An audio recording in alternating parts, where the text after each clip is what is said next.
welcome to the Arena Decklist Podcast, or the AD Cast, if you don't like the name and want to shorten it. I'm Gerry Thompson, your host. Here with me, as always, is Bryan Gottlieb, and I heard that you have some questions for me to kick off the show. Yeah, well, I think everyone on the planet might have some questions for you right now, Gerry. We are seemingly again in this position where you have taken a very public action kind of against the state of Magic as it stands right now. Obviously, if people don't know, you chose to leave the MPL this past week. And I think people want to know more. And you certainly put out a statement that said a lot, gave a lot of your reasoning. I thought it was a very well-written statement, very clear, very concise. And I think a lot of people understand where you're coming from. But I wanted to dig a little bit deeper and give our listeners a little bit more insight, because I know people are interested right now. Is that cool with you? Are you willing to answer some questions? No. Well, I'm going to do it anyway. So we're just going to sit here in silence. Obviously, I'm cool to answer stuff. My statement could have been a lot longer, but for, the interest of brevity and just doing the sort of like quick hits thing, I felt like I got the important stuff across. And obviously there's like a lot of details, and I'm sure that there's even some stuff that I missed. Like one thing that I sent to Wizards of the Coast when I resigned, but didn't actually put in my things, that like, I do appreciate the opportunity, and I am happy that I went through with it in case that was not clear. But, for my sanity at this point, I'm basically stepping down. That does a great job getting to my very first question. And you can correct me if I'm wrong on this, but to me, this choice from you, it didn't feel like the world thing again to me. This felt less like a protest and more like an act of like self-preservation and self-care. Would you say there's some truth to that? I mean, maybe it's a percentage thing where it was like 10% protest, 90% self-care. How would you evaluate that particular aspect of this decision? Well, I did not set out to do any sort of protest or like punish Wizards or anything along those lines. It was very much like a self-care type of thing. And I mean, I went through like the proper channels this time. For example, I resigned on May 3rd, which was 10 days before they announced it and I said anything about it. And I synced up with Elaine Chase and Nate Price and like had a short phone call with them trying to figure out like what is the best way to actually announce this, and what should the messaging be and stuff like that. And I was very clear to them that like I was not going to be very positive about the whole thing or whatever, which they understood. So I did not consider this a form of protest. I will be very clear with that. I know that it certainly came across that way and looked that way, and people were like, oh, thank you so much for like sticking it to him or whatever. And it's like, well, that wasn't really what I was trying to do. Like, I have never really held back my criticisms or anything, especially when I see, my friends and my peers like getting hurt by the things that are going on right now with organized play, where I have a lot of friends who are in the gold, silver, and even, the platinum people, like basically the players who are 33 to 100 and who, Magic was their life. They might not have been like MPL or whatever, but like they were Pro Tour regulars and they spent a lot of time and energy and everything on Magic, and they are just kind of like left out in the cold. They don't know what to do. And I think that is a shame. And that is certainly one of the bigger pressure points that was going on with just Magic in general, not even necessarily, related to the MPL specifically, but I do feel like a lot of those things got cut to fund the MPL. So, they are related, but yeah, at the end of the day, it was very much I care about this thing a lot. I keep banging my head against the wall. Nothing happens as a result of it. I gave it the old college try, and now it's probably time to just distance myself as much as possible. And I would like to say that distancing myself, that I'll be able to like worry about it less and be as involved and, just try not to get as frustrated by the whole thing. And I'm not even sure if that's going to be the case or going to happen, because, I still have a Twitter account that I log on to daily or whatever. Like, I'm still going to see people complaining about stuff. And even recently, there's just been like more stuff that has popped up and everything. So I think maybe focusing less on actively trying to change things is probably going to be a good thing for me. And I don't know. I would like to think that I did my best and I did try, but at this point I feel just kind of defeated and like nothing is actually going to change. So here we are.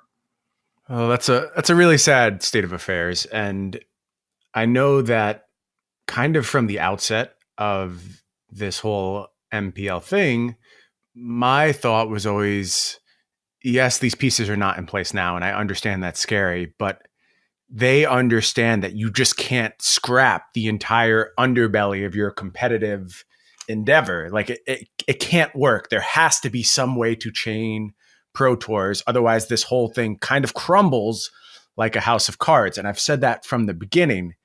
And now here we are months and months in, and I'm talking to you right now. And presumably if anyone would have some elevated information, it would be the faces of Magic, the folks who are in the MPL. And there's just nothing. There's nothing to make us think that there is a analog to silver, gold, platinum coming. And not only that, but the path to the MPL, which is, almost so difficult to attain as to be laughable, even if it were to just be by traditional metrics, the path is not laid out whatsoever. It's seemingly who Wizards thinks best fits the game.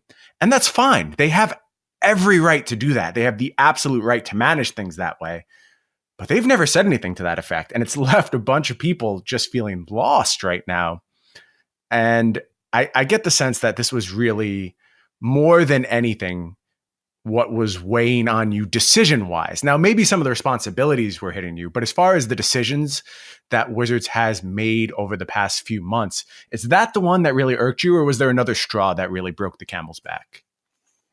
I think it's just a bunch of small things, man. I don't think it was like one individual thing. There were a lot of things that frustrated me, and it's like, hey, these are issues. Here's why. Do you think that they're issues? Like, are we in agreement here? And it's like, sometimes I would get a yes, sometimes I would get a no, but ultimately nothing changed as a result of it. And yeah, it did not feel like I was getting heard necessarily, or like, I was getting heard, but they would not do anything as a result of it. And these things kept happening, and, that stuff would go public, and then people would complain about it, rightfully so. And it's just like the biggest amount of I told you so moments ever. And it's not just me either. It's like basically anyone else who was like privy to these meetings, anyone in the MPL who like brought up similar concerns and complaints to mine.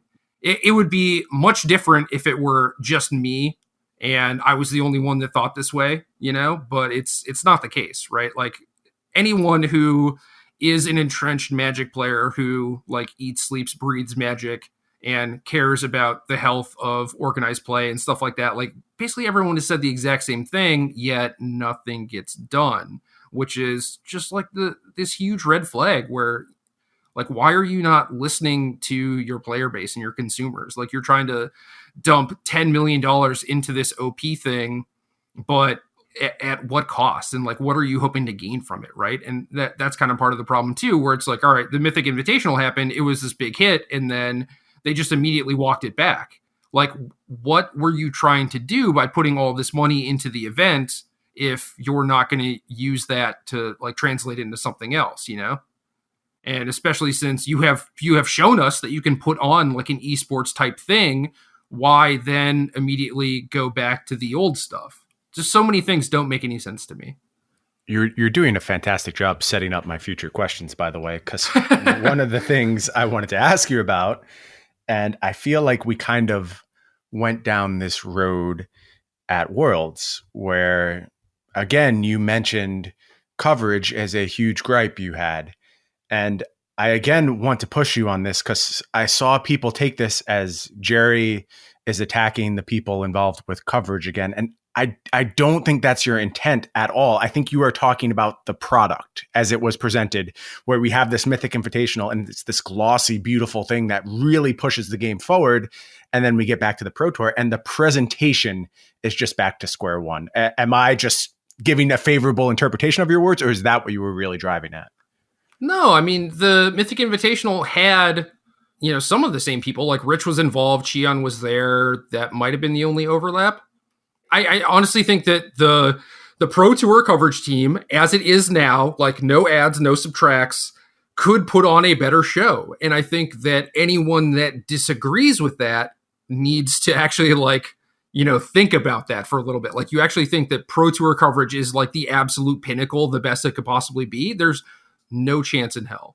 There are so many things that are actually wrong with the production and just the overall product that gets put out, right? And it is not necessarily the fault of the people involved or any one individual or anything, right? It's just a bunch of money gets spent to put out a product. I think that, this might be like my own bias, but I don't think so. But I think that overall, like, the show is just worse than like any random SCG tour event, which should be very telling. I will say this. Certainly, staff and dollar investment ratios, SCG absolutely blows it out of the water. I mean, I'm kind of peeling back the curtain a little bit here, but the SCG production crew is a skeleton crew. We do a lot of this stuff ourselves. It's a few computers, a few people, and they put on a great broadcast every week. Not to toot our own horn here, but like, just if you're talking ratios, it's not even close. Right. Meanwhile, the PT/MC stuff has maybe 10 people who are like reporters, maybe a little less than that or whatever. And then there's like this whole production crew backstage that is handling all the cuts and the imaging and like directing people and all sorts of stuff. Right. And meanwhile, it's just like Cedric doing commentary and also directing every single thing, which is just bananas. Yeah. Yeah, and I think that's something that has become very clear to me as, we've done more and more of these casts, just how hard SCG has worked to get up to the level they're at, and how much those people who run those shows deserve praise, because quite frankly, they don't have the backing of someone like Hasbro to throw money at the problem. They need to run a profitable endeavor, and certainly the production cuts into that, but they do a great job with very little. It's kind of besides the point. I think we're getting off the topic, but it's something that has struck me since we started doing coverage, just how small the entire team is. Yeah, for sure. And I mean, I knew that already, because it's like I had gone to those events and I'm friends with Cedric. I talked to him. I understand exactly what goes into it. I had done commentary for a few shows back in like 2014. You look back at like the old SCG coverage too, like even after GG's Live went away and they started doing their own thing, like it has improved like immensely in the last 6-7 years or whatever. And granted, Wizards has also improved a decent amount, but for sure. But realistically, in the last 5 years, like Wizards product doesn't look all that different. And there are, again, some improvements, right? Like they have kind of figured out that there are certain caster teams that work better together, and there are segments that people like and that they don't like. And they're doing things like making open deck lists to make it easier to do deck tags and not have people want to like hide their deck lists and stuff like that. And they're adapting Cardboard Live and all this stuff. Like these are definitely improvements, but at the end of the day, it doesn't make that much of a difference when you're talking about like the product as a whole. Yeah, and especially because they can hit a home run, because we just saw them do it, right? Like exactly. There's no question. The Mythic Invitational was a fantastic step forward in Magic, without a doubt. All kudos to everyone involved, and I just, it seems like it's the same people. I don't know. That's all I can say. I'm not sure why things seemingly took a very big regression. Smaller on-site crew for that event too. Okay, yeah, I don't know what to make of that. But we'll move on from that point, because there's a lot of other things to talk about. And I'm going to ask you to kind of get into the heads of some people right now and how they may presently view you. What do you think your, I guess not fellow anymore, your former fellow MPLers think of you right now? No idea. I have not had a whole lot of contact with a lot of them. I had a handful of people reach out to me, and by that I mean like 3, maybe. I don't know. I think a lot of them just don't really care that much. Like, they are certainly upset about the state of things and everything, but certainly not enough to quit their job, because the fact that all of these things are going poorly doesn't necessarily drive them as nuts as me, because I think that I overall care about the state of things and the community as a whole more than myself. And a lot of that does come from privilege, where like I have this SCG gig and I have the podcast, and like these things are doing really well. I can afford monetarily to actually walk away from this, whereas a lot of other people potentially can't. So Of course. I certainly count myself lucky to that degree. Yeah, I think at the end of the day, like, they are still looking out for themselves, and that makes complete sense to me. Like, I get that. But as far as like how they view me personally, it's just like, I don't know, maybe they think that I'm a little crazy because I'm actually willing to do things like give up this lucrative opportunity in the hopes of, you know, making a change or making myself less crazy or whatever. And I think that there are a lot of people who would just be willing to, you know, put up with it for the 30K remainder of the year or whatever. But yeah, I think you're spot on. And maybe I would include myself in that group. As someone who's left lucrative opportunities before, I didn't do so before I kind of got as much as I could out of it. And maybe that's self-serving, but like, I don't know, I'm always going to side with workers when we're having these kind of discussions. Like, I think employees deserve to be paid. And I don't know what I would have done in your spot. I might have just toughed it out and gritted my teeth, but I'm proud of you for putting yourself first, putting your own health first, your own mental well-being first. I think that's something to be lauded. Getting back to how entities view you, the present moment, your ability to play Magic for a living, and notice I use the word play Magic for a living. At this point, it feels intimately tied to your personal relationships with Wizards of the Coast. Does that concern you at all? I mean, you mentioned you have all these backup things, but I also know you love playing Magic and you've been on the Pro Tour for so long. And I have to think that were OP to be restored to something that you were happy with and proud of, you would want to be at the upper echelon of it again. Are you concerned about the way your relationship stands with WotC right now? I think that's a problem for future Gerry. Like, okay. Right. So right now, they're still getting back to me on this, but I was under the assumption that I would just be rescinding all status. It does say that if you leave the MPL for any reason, like either they fire you or you quit or whatever, you'll get whatever status you were back rather than getting the MPL benefits. And, you know, so like when the MPL started, I was platinum. However, I no longer have points for platinum status. Like, I wasn't going to Grand Prix because there was no reason for me to. Like, I don't like have everyone else. Right. I don't have pro points. So I am currently bronze. I do have an invite to the MC in Barcelona because of our team series standing. The top 8 teams, each person on them gets an invite and a flight to the next MC. And we are currently in 3rd.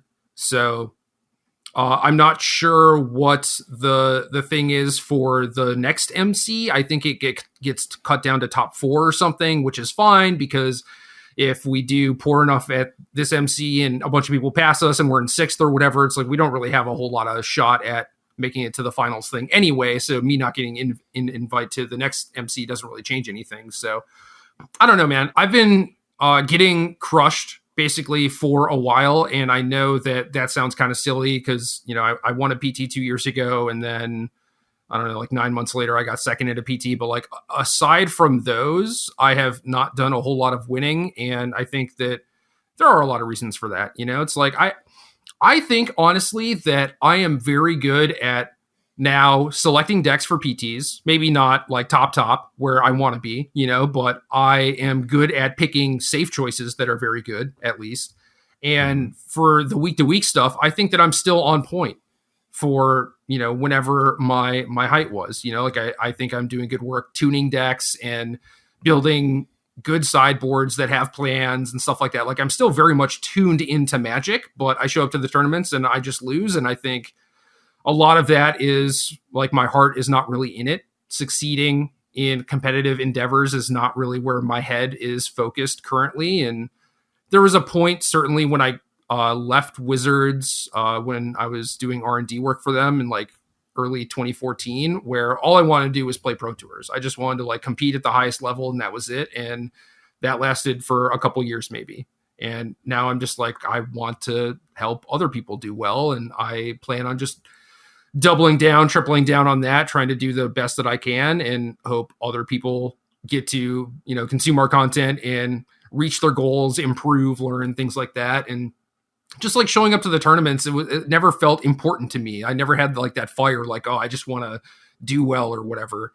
And maybe some of that is because of success, like doing well in those PTs and making it into the MPL, even though the selection process was just like completely random. You know, they could have just picked any moment in time, basically when I was not in the top 32. Right. And I don't think that was necessarily like a good thing for me. Like, I did not think that it indicated that like I am one of the best 32 players in the world or whatever, but it was still just like, oh, I'm in this group of like elite players and people seem to think I belong here and whatever. And like, you know, maybe that, I don't know, takes some of the fire away, I guess. It's like, I kind of already made it, you know, like, why do I need to like fight in this tournament?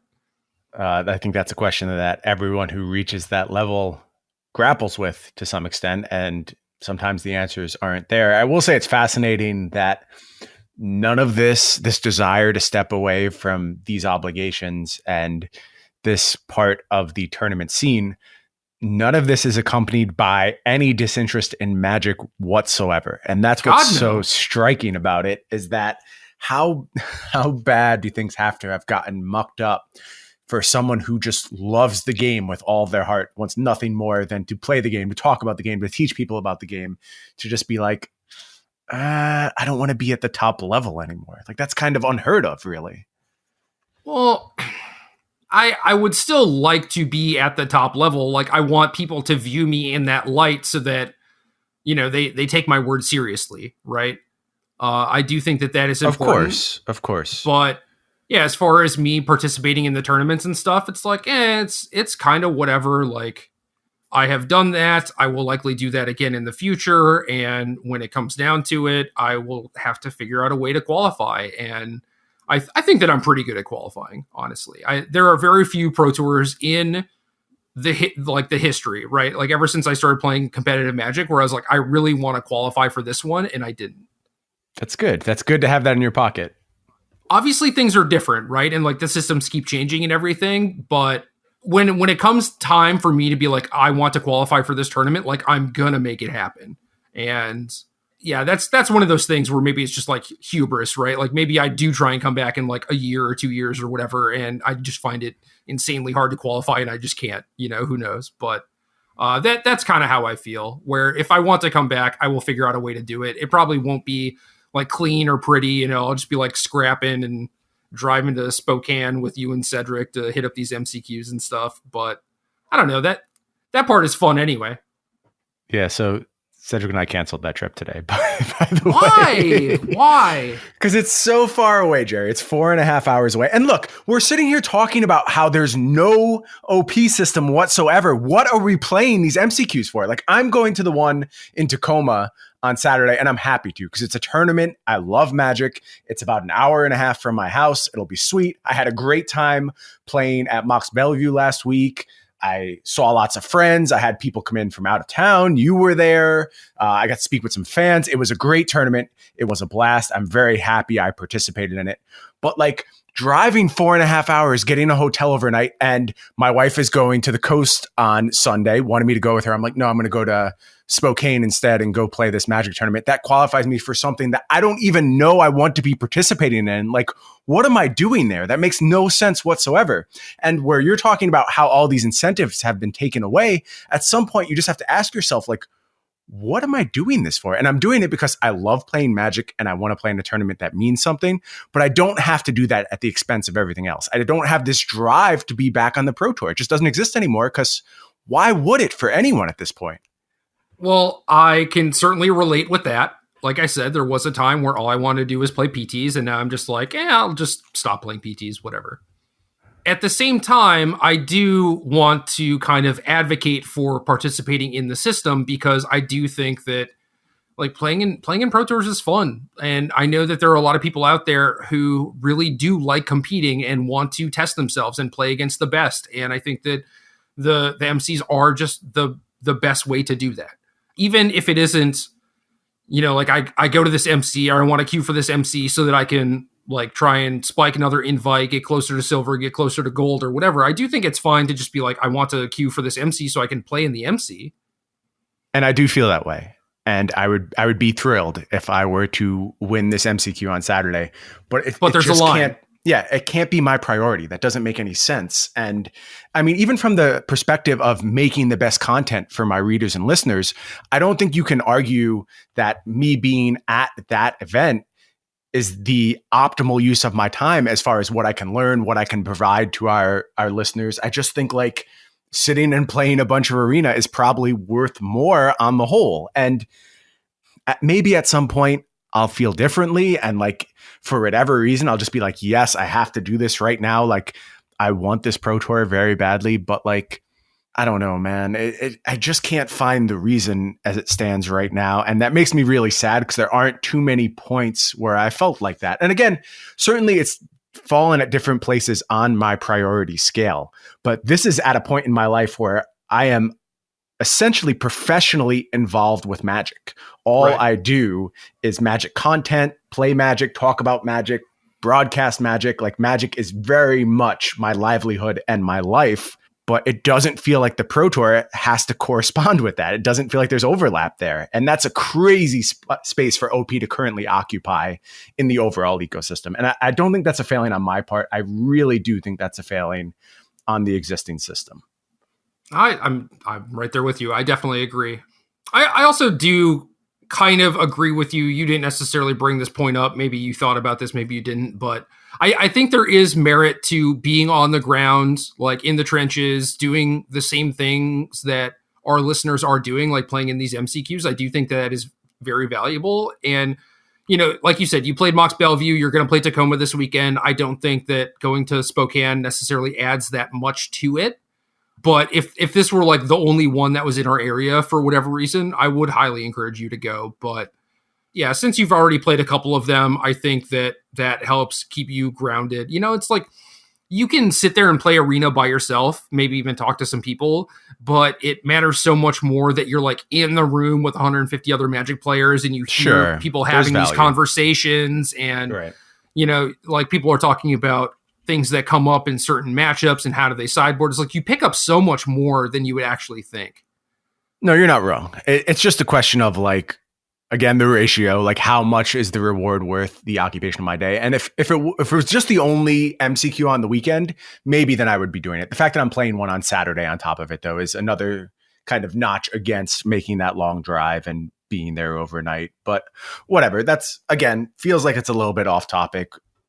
I guess I want to get back to my final couple questions here, and then we can move on to actually talking about playing Magic, which is the thing I love as opposed to all this nonsense. But despite all of this that I'm saying, there is a group of people who maybe more than anything in the world want to be a professional Magic player. And I think that group has shrunk, but it exists. There's people who want this goal more than anything on the planet. What would be your advice for those people? I think that those people still exist. I don't necessarily know that the group has shrunk, but I do know that there are people who are frustrated and willing to walk away because they don't know how to actually do that. Okay. Right? Like, I'm sure the amount is non-zero. The amount of people that are just like, I don't even want to do this anymore. I just give up. But I think mostly what you're seeing is the people complaining because they do want that and they do care. Okay. That's a fair interpretation, I think. To your question, I kind of ended my statement on why I resigned with this, where I think that the way that people interact with Magic should probably not change that much. I think that, and my advice would basically always be the same, like before all this nonsense, whatever, is that find what you enjoy out of Magic, and this qualifies for like life too, just anything. Find what you enjoy and do that. It sounds so simple, right? But like you're talking about, well, I wanted to go to Spokane. It seemed like a good idea at the time. And now I don't really want to for X, Y, and Z reasons. And it's like, cool. You should not do that if it's going to make you miserable. But for the people who are like, oh, I read Twitter today and it was really depressing and now I don't feel like Magic. It's like, well, I know that once your butt is in the seat and you're drawing your opening hand, you're going to enjoy it. Like that aspect doesn't change. It's why I'm like doing this podcast. And before we started, I like typed up a deck list, like I still care about all of the things that are going on within Magic. It is, of course, very depressing and very defeating to have all the other stuff happening.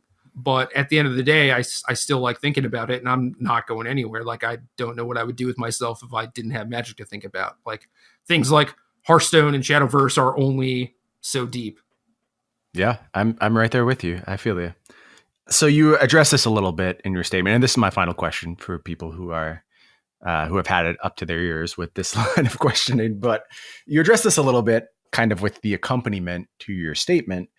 But is there anything you want to say to the new MPL members, Jess, Stefan, and Savige? Any advice, any words of wisdom you want to send their way? I can provide a few anecdotes. One is Jess kicked my ass in the Mythic Invitational and actually knocked me out.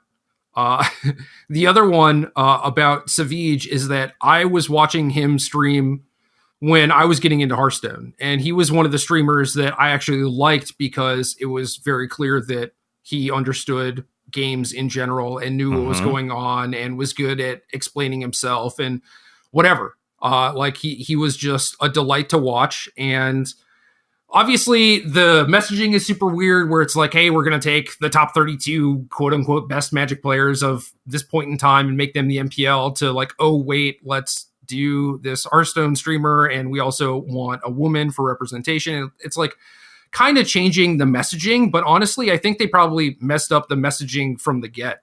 I think that, yeah, they should have not just done top 32 top down. And Hearthstone even recently did this. They introduced like their own Challenger League type stuff, which is basically like the MPL, but from what I can gather, it's separated by region. And they were like, these people are the top points earners. These people are the top money winners of all time. Like, this person has done this, whatever. Like, you get to curate the list however you want, and you can explain it away however you want, right? So if you want to say Jess is currently the best woman and Autumn is the best non-binary, like, yo, by all means, just do that, right? But to just do the top 32 players, I think they missed a lot of marks, and they're kind of sensing that now and are trying to correct that. And I have no issues with that outside of like, hey, how the hell are people supposed to qualify for the MPL? No one knows. That's the biggest issue. But regardless, right. I think that like Savige did really well in the Mythic Invitational, and you watch him play. He's very good at Magic. He's very good. Bottom line. He plays so well, especially for someone who's been playing the game for like 6 months or whatever. Like, it's just comical, right? It makes you feel so stupid watching him play. And does he have some stuff to learn? Sure. Yeah. But he is definitely way better than, a lot of the current like gold and silver players. And that's not knocking on the gold and silver players, right? That's just like a testament to his skill. He is going to look like he belongs. Jess is going to look like she belongs. And to all the people who are saying, well, I wish it were more of just a meritocracy, I recommend that you go to Ross Merriam's Twitter and you find the thread where he talks about meritocracy and how it's just kind of a joke, right? Because a lot of the people who are bringing up the thing about meritocracy happen to be white cis males who have not had to face any barriers in order to participate in said meritocracy.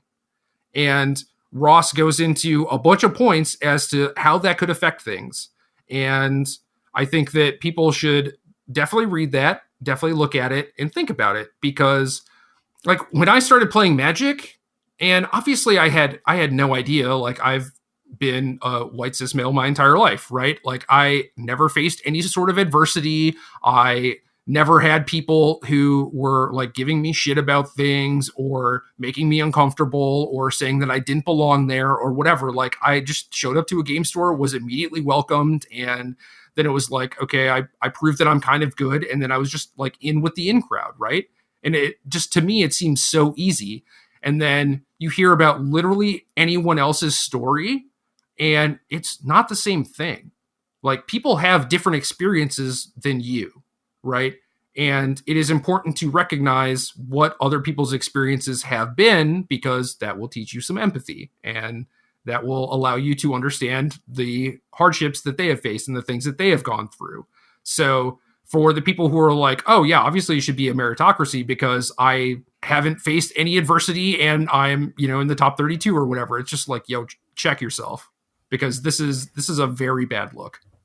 The idea that there could be anything resembling a meritocracy in a financially gated game is so laughable.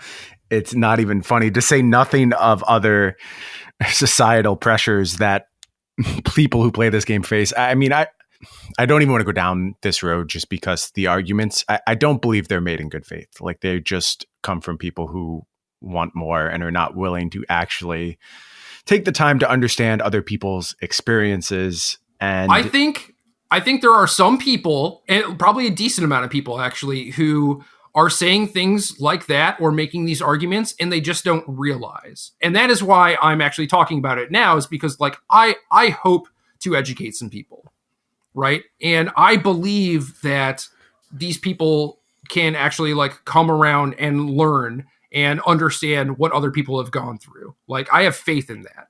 Otherwise, I wouldn't bother saying anything. I think that's a good way to look at it. And if it weren't for my extreme levels of frustration, having talked about this basically ad nauseum throughout the week, maybe I would be more inclined to go down that road. But there were a lot of frustrating moments over the last week. And I'm just honestly kind of burnt out on it at this point, and easy for me to be burnt out on it because it doesn't affect my life. So you can wrap back around in that way. And it's easy for white cis males to be burnt out on fighting for this stuff. But these people do it all the time. And if you can't take a second to recognize that, there's something wrong. Yeah. So back to the original point, it is a meritocracy, assuming you have enough money to spend on cards and travel and hotels and flights and all that stuff. Mm-hmm. And it's a meritocracy if you are immediately welcomed into, people who are card tripping to events, and you are able to focus on playing in a tournament without having outside factors like, people saying that you don't belong here, or either like just blatantly saying it outright, or a bunch of random microaggressions or whatever it is. It is easy to just look at it that way because based on merit, like, you have what it takes, but you have already had like a bunch of free passes to be able to participate in this system. So Of course. And like you said, too, I think there's people whose frustration with the lack of clarity in any forms of OP is manifesting as what either is or is seeming like ill will towards these new recipients of the MPL status. And if it is, well, I have some swear words I'd like to drop right now, but I'm not going to. And if it's misplaced and you're not understanding the impact of kind of asserting these things, then this is a good learning opportunity, like you said. Yeah, I mean, you wanna talk shit about Savage or Jess? Screw you. If WotC contacted you and just with no like pretense, no rationale, whatever, we're just like, hey, do you want to join the MPL? Obviously, you would do the same thing as them. 100% in. You would join, right? So how can you get mad that Jess and Savage belong? Like, you want to tell Jess that she should have turned it down in the hopes that, some other white male would have gotten in or whatever. Like, nah, screw that. It is not her fault that she's in there. I mean, it might be her fault for being good, right? Like, it is not her fault for like accepting. Yeah, it's just comical in the worst way, like not the haha funny kind of way. Mm-hmm. No, I'm right there with you. And anything else you want to add before we move on to some wizarding squares and actual casting of magic spells? I mean, at this point, we're 42 minutes deep, and I feel like we could potentially just split this into 2 eps, but I'm down to do whatever you want to do, man. Well, we got to do some magic, so why don't we talk standard? How does that sound? Yeah, I was just saying, like, we could just cut this and then start a standard ep. Okay. Yeah. Okay. Let's stop right here. This is it. This is your episode 1. We're going to do 2 episodes this week. I certainly hope everyone takes the time to listen to this and think about Gerry's situation a little bit, think about Magic a little bit. I hope this was illuminating, but we'll talk cards in the next episode. How does that sound? Yeah, we'll just release these at the same time. It's fine. Cool. Sounds good. That's game.